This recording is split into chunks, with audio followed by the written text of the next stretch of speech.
안녕하세요. 도기환입니다. 자, 오늘은 이제 우리 그 뉴스 기사 중에 이제 그 승천 씨가 그 카페에 올려놓은 기사를 보고 있습니다. 그래서 요 기사는 공부를 해볼 만하다라고 생각을 해가지고 이렇게 그 선택을 했고요.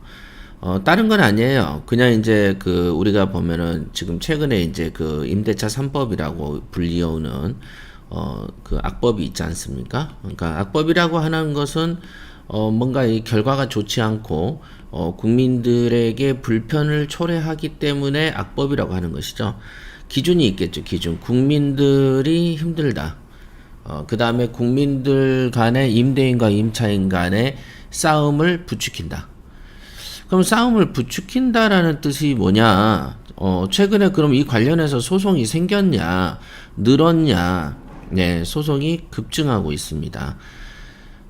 그렇죠. 사실은 임대인이든 임차인이든 간에 이 소송을 한다는 것은 상당히 피곤한 일 중에 하나죠. 그러니까 왜냐면 시간 써야 되죠. 돈 써야 되죠. 그 다음에 감정을 낭비하게 됩니다. 그래서 어쩔 수 없이 의견이 대립이 된다면 소송도 하겠죠. 그러나 이 소송이 일반화 될 정도로 뭔가 급증한다라는 것은 뭔가가 문제가 있는 거 아니겠습니까? 그죠? 그래서 시간과 돈과 감정을 소모하는 이 그 임대차 관련 소송이 급증하고 있다. 요것만 보더라도 이거는 악법인 건 분명한 거죠. 맞죠?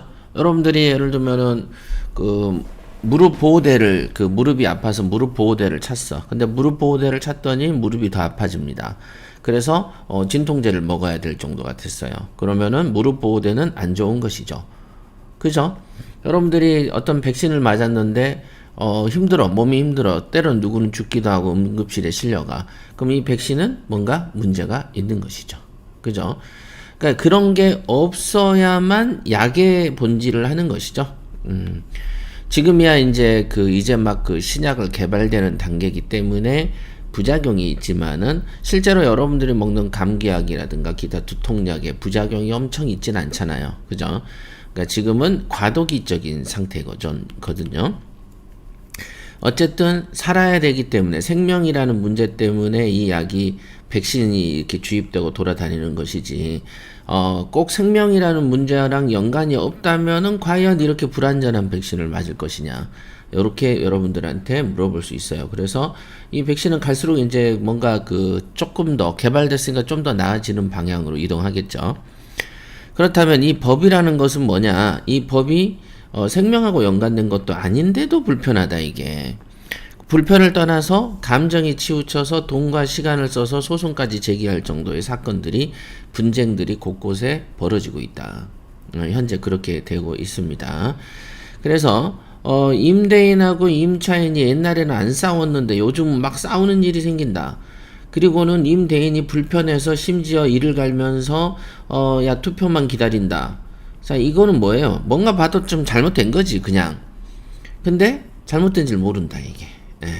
그래서 요거는 어쩔 수 없이 세력이 바뀌어야만 바뀌는 법이다라고 추정할 수 있습니다. 요런 건. 그래서 임대차 보호법에 관한 분쟁들은 사실상 주임법이 몇십 년간 있어 왔기 때문에 주택임대차보호법은 전두환이가 만들었죠. 그래서 그때 참 잘 만든 법 중에 하나가 주임법인데 이 주임법이 현재 누더기가 지금 돼가지고 일종의 이제 안정화된 시기에서 새로운 식으로 바뀌면서 온갖 분쟁이 이제 난무하고 있어요. 이제 시행된 지 1년도 되지 않았음에도 불구하고요.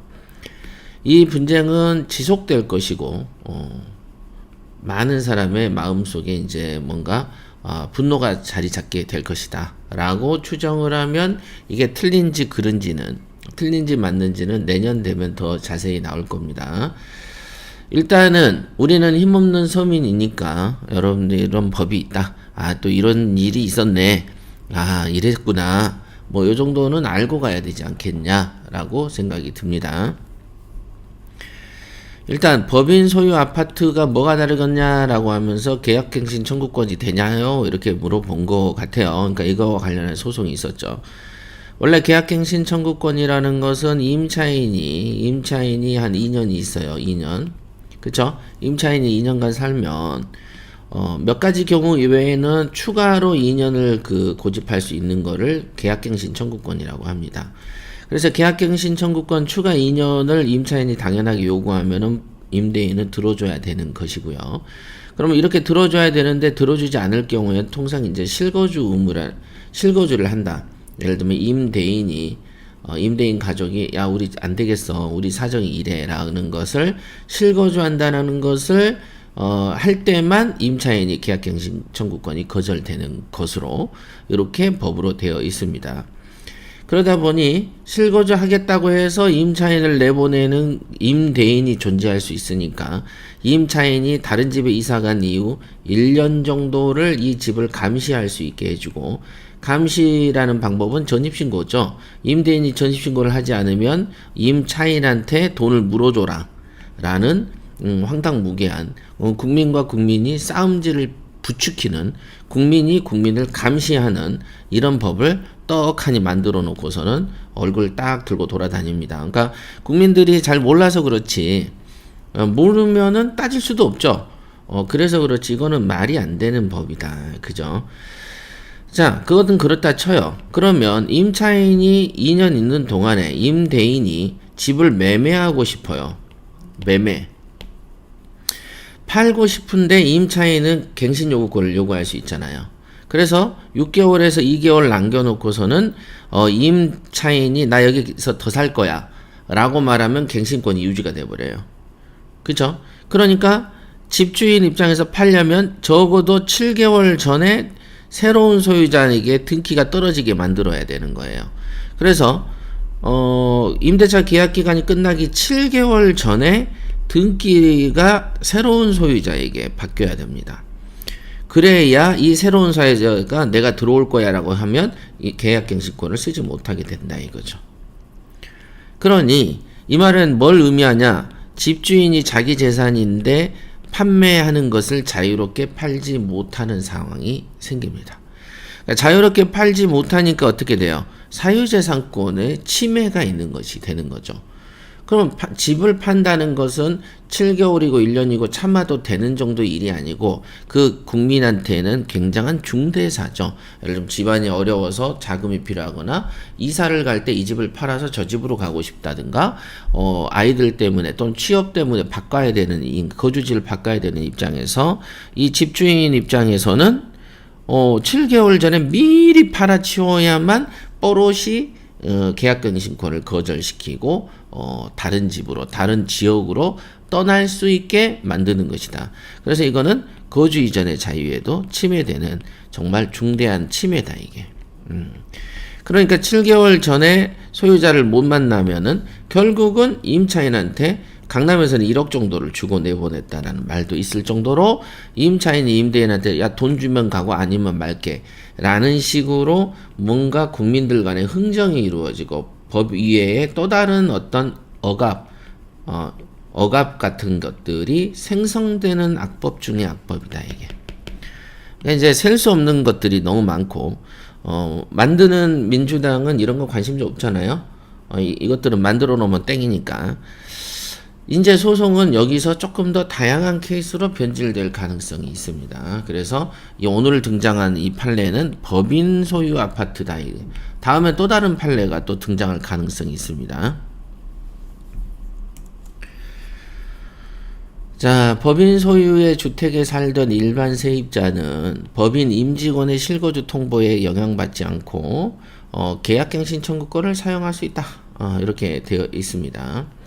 원래는 임대인은 실거주를 한다라고 했을 때 계약갱신 청구권을 거절하고 그 집에 점유를 할 수가 있습니다. 그죠? 그런데 이 임대인이 마침 법인이었던 거죠. 법인인 거죠. 예를 들면 저 같은 경우도 법인으로 임대차를 하고 있죠. 그러니까 이 법인 소유의 부동산이 저도 좀 많이 있어요. 그래서 그럼 이 실거주를 법인이 실거주한다라는 게 성립하겠는가라는 거가 이제 이 재판의 어떤 핵심이 되겠습니다. 그래서 그 27일 법원에 따르면 북부지법에 있는 판사인가 봐요. 주택 소유자 법인 대표 A가 계약 만료를 사유로 B에게 제기한 명도 소송에서 원고 패소를 했습니다. 주택 소유자인 법인 대표 A가 계약 만료 약 4개월 전에 만료를 사유로 B에게 제기한 명도 소송에서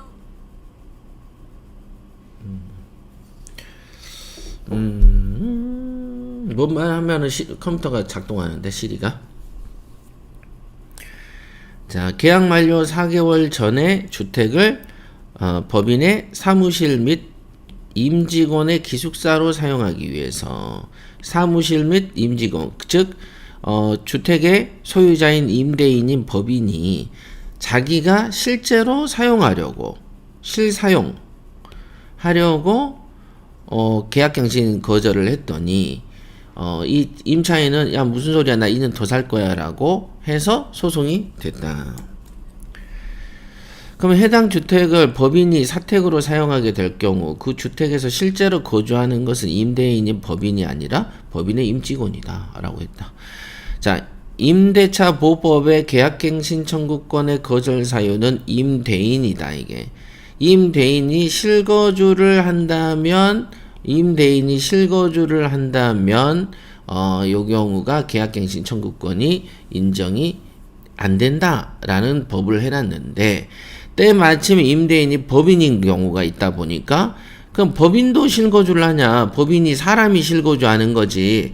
그러니까 법인의 임직원이 들어가든 사무실 직원으로 사용을 하든 이거를 법인의 임직원과 직원을 여기 있는 임대인 자신과 직계 존속 비속이 목적 주택에 거주하는 경우에 해당되냐냐. 직계 존속하고 비속은 존속은 부모고 비속은 자식이죠. 그 다음 임대인 자신이고 이 규정에 법인의 임직원도 해당된다고 봐야 되냐. 요거 가지고 또 곤란해진 거죠. 그러니까 사실은 민주당이 이런 법을 만들 때 요런 거를 예상해서 만들어야 되는 거예요. 조항을 정확하게. 그래야 법이 온전해지는 것이죠. 그냥 생각나는 대로 만들어 놓다 보니까 구체적인 실생활에서 맨날 싸움만 생기게 만들어 놓은 거죠. 예를 들면 법인은 이런 경우엔 된다. 이래야 되는데 법인에 대한 조항이 없다 보니까 판사가 해석을 할 수밖에 없는 거죠. 이러해서 악법이라고 하는 거예요. 그러니까 누더기법, 악법, 엉망진창, 그냥 사고 쳐놓고 만들어 놨으니까 싸움은 니들이 해. 나는 만들었어. 니들이 알아서 해. 뭐 이런 식의 굉장한 무책임한 악법이 이런 거다 이거죠. 왜? 언제부터 보세요. 국가가 보면은 참 보면 이 동네는 뭐 좀 하려고 그러면 사이렌 부는 소리가 꼭 한 번씩 나죠.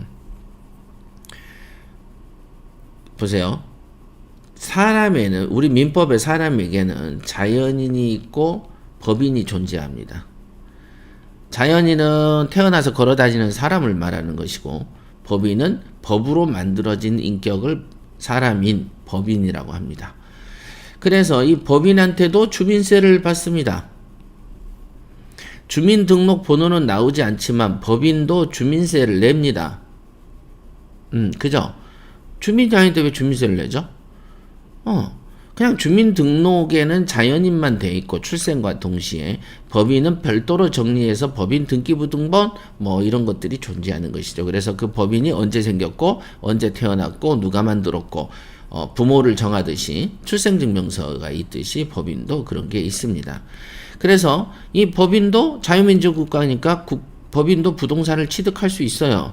왜? 법인은 보이지 않지만 법인은 임직원과 사장 이런 사람들이 이 법인을 대행해서 일을 합니다. 그래서 법인도 임대인이 될 수 있게끔 우리나라 법이 그렇게 되어 있고 법인한테 세금도 잔뜩 뜯어가는데 법인에는 계약갱신 청구권은 거절한대 라고 해석을 지금 한 건데 그렇게 해석을 하게끔 입법의 미비를 만들어낸 민주당이 문제가 있는 거죠. 그죠? 그러니까 판사는 죄가 없어. 내가 볼 때 판사는 법인에 대한 규정이 없다 보니 이렇게 해석을 한 것 같아요. 그렇다면 이 법인은 똑같이 세금 내고 똑같이 취득세 내고 주민세 내고 뭐 다 하는데 법인한테는 계약갱신 청구권이 거절을 할 수가 없다라고 한다면 법인이. 그러면 법인은 부당하게 자연인과 차별 대우를 받는 평등의 원칙에 위배되게 되는 것이죠. 평등의 원칙에 위배되죠. 그럼 법인의 재산권에 심각한 침해를 넣는다.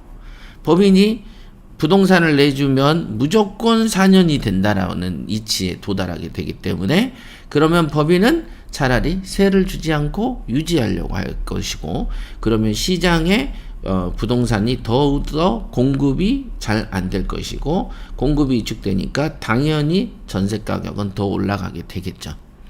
그러니까 이게 임차인을 위한다고 하는 정책들이 쏟아져 나올 때마다 임차인한테 제일 불리하게 전세값이 급등하는 이유가 뭐겠는가? 이게 항상 그러니까 그런 거예요. 그러니까 입에서 그 어떤 그때 보면은 뭐 약자를 위한다, 약자를 한다는 애들 치고 약자를 위한 애들이 없어요. 신기하죠? 신기합니다. 그런 게 그렇게 굴러가게 되어 있어요. 그래서 이 부분은 지금 잘못 해석됐다라고 보여집니다. 이 판사는 임대인이 자연인임을 전제로 하고 있다고 보이고 주임법에서 주임법의 어떤 조항이 임대인이 자연인임을 전제로 한다고 써 있습니까? 말도 안 되는 것이죠. 임차인이 자연인인 것을 보고 있죠. 주택임대차 보호법에서 보호하는 것은 임차인의 주거의 그 경제적 약자, 임차인의 주거의 안정을 위하기 때문에 이렇게 돼 있어요. 국민의 주거 생활의 안정을 꾀한다라고 돼 있어요. 법에 1조에. 그래서 국민이라고 하는 것은 뭐냐? 자연인이다라고 쓰여 있습니다. 그래서 임대인이 자연인임을 전제로 하고 있는 게 아니고 임차인이 자연인임을 전제로 하고 있어요. 우리나라 주임법은. 그래서 임차인에게만 전입신고가 가능하고 전입신고를 한 사람만 보호해주는. 그래서 확장해서 법인 중에 일부 특정한 법인, 즉 주택공사 같은 경우 이런 공사 같은 법인 몇몇 또는 중소기업 몇몇만 어떤 사람은 중소기업이면 웬만하면 다 중소기업이니까 해당됩니다라고 뭐 댓글 달아놓은 것도 봤는데 그거는 잘못된 견해고 중소기업이라고 하면 이런 우리 같은 사람 중소기업이라고 잘 안 해요. 중소기업 기본법에 의해서 중소기업이라고 규정된 기업만 해당이 된다 이게. 그래서 이 법인은 일반적으로 임차인이 안 되고 보호를 안 해줘. 그런데 법인 중에서도 특정한 법인은 임차인으로서 보호를 해주게끔 되어 있어요. 즉 우리나라 법률은 임대인의 자연인임을 전제로 하고 있는 규정은 나는 눈을 씻고 찾아본 적이 없어요. 왜?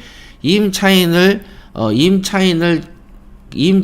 자연인을 전제하고 있다라고 보이는 이유는 뭐냐면 임차인의 대항력이라는 것은 전입신고를 전제로 하기 때문에 전입신고라는 걸 할 수 없는 법인 입장에서는 임차인으로 보호받지 못한다는 거죠. 그런데 이 판사는 임대인을 자연인으로 전제한다. 이거는 궤변이다 이게. 그냥 자기 생각이다 이건 판사의. 그리고 법무부하고 국토부에서 발간한 개정주택임대차보호법 해설집에서 법인이 주택임대차 사업법에 따른 실거주를 할 수 있는 대상으로 보기가 어렵기 때문에 라고 되어 있다. 법인이 실거주를 할 수 있는 대상으로 보기 어렵다. 법인이 임대인인 경우 직접 거주를 이유로 갱신거절이 불가능하다라고 누가? 국토부가 유권 해석을 내렸대요. 그러니까 이거는 공무원이 내린 거지. 공무원이 내린 거지 판사가 내린 게 아니죠. 이 공무원의 행위는 행정부의 행위 의견이죠. 그래서 행정부의 의견이 맞는지 틀리는지를 판단하는 게 판사의 업무인데 이 판사는 지가 판단하는데 근거로 행정부 공무원의 의견을 가지고 왔다 이거든. 법의 취지로 보지 형평이나 이런 걸로 보지 않고 공무원의 의견을 가져다가 판사가 읽어주고 있다 이게. 요런 게 문제다. 가장 큰 원인은 입법의 미미고 민주당이 이런 거 생각도 안 했고 공무원이 겨우 생각해내는 게 개인 중심으로만 생각하다 보니 판사는 아무것도 모르고 공무원의 의견을 가져다가 의견으로 쓸 것 같으면 판사를 안 해야지. 맞죠? 자, 일반 임대인 소유의 집에 살던 법인 세입자에게 주임법이 적용되지 않죠. 왜? 주택임대차 보호법의 1조에가 국민의 주거생활 안정. 그래서 국민이라고 하는 것은 사람이고 사람은 자연인을 말하는 것이고 자연인이기 때문에 전입신고의 대상이 되어야 된다. 그래서 법인은 보호받지 못한다라는 거는 임차인으로서의 지위란 말이에요. 이게 임차인으로서의 지위. 그래서 법인의 세입자, 즉 법인 임차인은 2년이 끝나고 2년을 더 살겠다고 요구하면 임대인이 거절을 할 수 있어요. 전입신고가 대상이 아니기 때문에. 그 다음에 국민의 주거생활 안정에서 국민으로 보지 않기 때문에. 그래야 그 주임법의 정신에 요건 일치합니다. 주임법이 갖고 있는 애초의 정신에 일치하지만 지금처럼 법인이 소유자인 경우에 법인이 임대인으로서 계약갱신 청구를 거절할 수 있다. 이것조차도 못하게 한다라고 법을 확장해서 갈 수는 없는 것이죠. 왜? 어디에도 그런 규정은 없기 때문이죠. 그냥 법인한테 그냥 나쁘다고 봐버린 거지. 그래서 법인은 주민등록을 자신의 명의로 할 수 없을 뿐만 아니라 그렇죠. 그래서 임차인으로서 지위를 안 주는 거예요. 사업 명의 주민등록으로 대항력을 갖춰도 법인으로 인정할 수 없기 때문이다. 자, 이 부분도 미비한 게 뭐냐면 중소기업에 대한 예외가 있다는 거예요. 중소기업은 법인 아닙니까? 그래서 중소기업의 그 소속 직원을 임차인으로 했을 때 중소기업의 소속 직원, 즉 중소기업이 계약을 하고 중소기업의 소속 직원으로 전입신고를 했을 때 그거를 보호해 주게끔 법률이 정해져 있어. 그렇기 때문에 이 판사는 이 법인은 사원 명의로 해도 대항력을 인정할 수 없다. 이 부분은 분명히 문제가 있는 해석이다, 이게.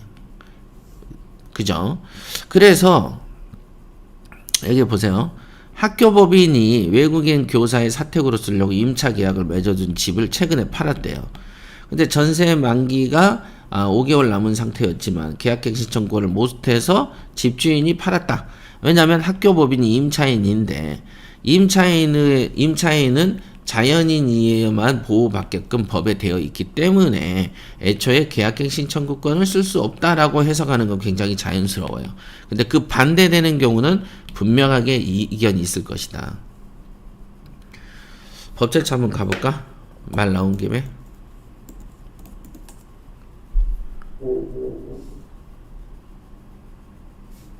참 나라가 요상해지는 거죠. 앞으로 이런 이제 소송들이 되게 많이 있을 겁니다. 자, 보시죠. 말 나온 게 공부 제대로 하지. 이게 주택임대차 보호법인데요. 목적 보시죠. 목적. 이 법은 주거용 건물의 임대차에 관해서 민법에 대한 특례죠. 그래서 국민의 주거생활 안정이다. 그래서 이 국민이라고 하면 자연인이다. 주민등록이 돼야 된다. 그러므로 회사는 보호를 안 해준다. 이렇게 판례가 되는 겁니다. 요게. 그래서 이 법에서의 근본적으로 이 임차인으로는 자연인을 전제로 하고 있지. 아까 판사가 말한 것처럼 임대인을 자연인으로 보고 있다라는 것은 어디에도 없는 자기만의 확대 해석일 뿐인 것이죠. 판사들 이런 판단 많이 합니다. 그냥 어떤 결론 내놓고 왔다가 붙여요. 그래서 판사 출신의 정치인들 중에서도 문제 있는 애들이 그래서 탄생하는 겁니다. 자의적인 해석들을 하는 거죠. 그래서 대항력에 대한 얘기가 있는데 대항력 보시죠. 대항력 3조의 대항력에 보면은 여기 보시죠.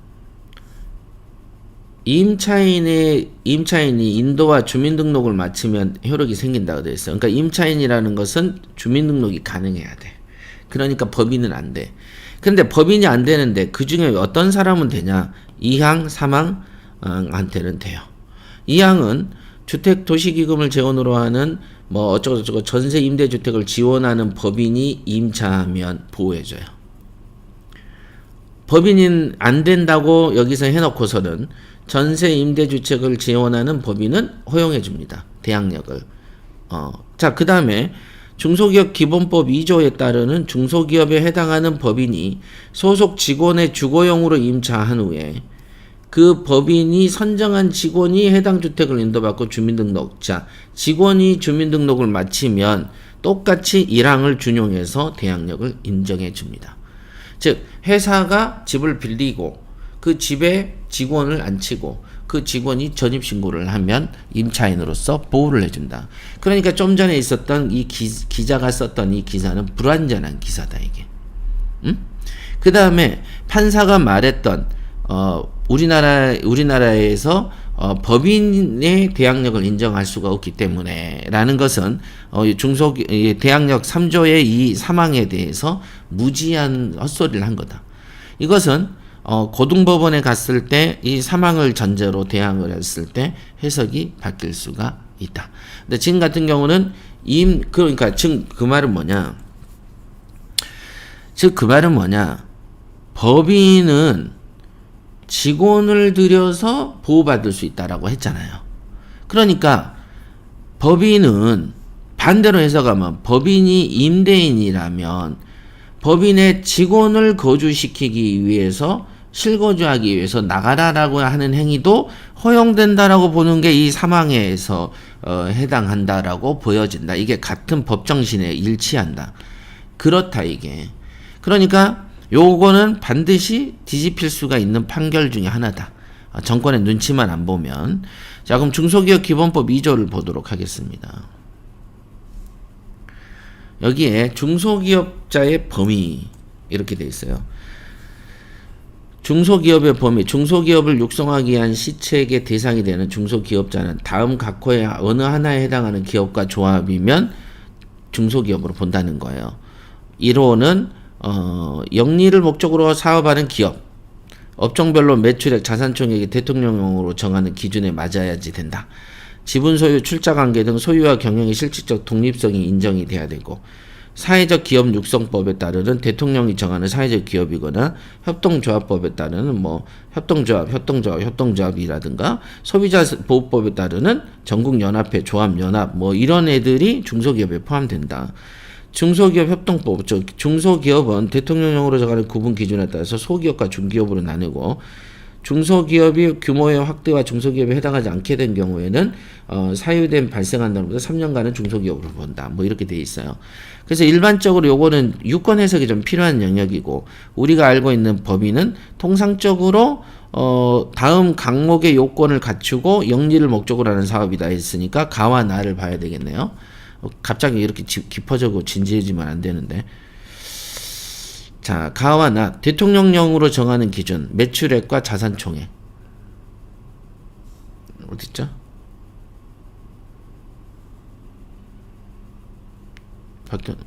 법률조항이 어디 갔지? 팝업 차단, 항상 표시. 자, 중소기업은 여기 보면은 각목의 요건을 갖춰야 되는데, 해당 기업이 용이하는 주된 업종과 업종의 매출액, 연간 매출액의 기준에 맞아야 되고, 자산총액이 5천억 미만이어야 된다. 이게 이제 중소기업 요건이고요. 그 다음에 해당 기업이 영위하는 업종에 따라 매출액이 별표의 기준에 맞아야 된다. 별표의 기준을 볼까?